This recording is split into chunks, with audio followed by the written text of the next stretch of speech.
আসসালামু আলাইকুম ওয়া রাহমাতুল্লাহি ওয়া বারাকাতুহু।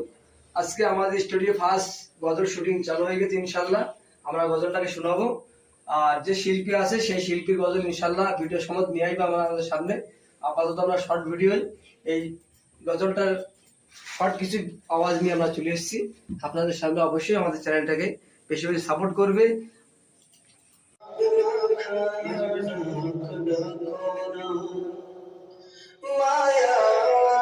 চলে কেন আমায় তুমি মায়ারা চলে কেন আমায় তুমি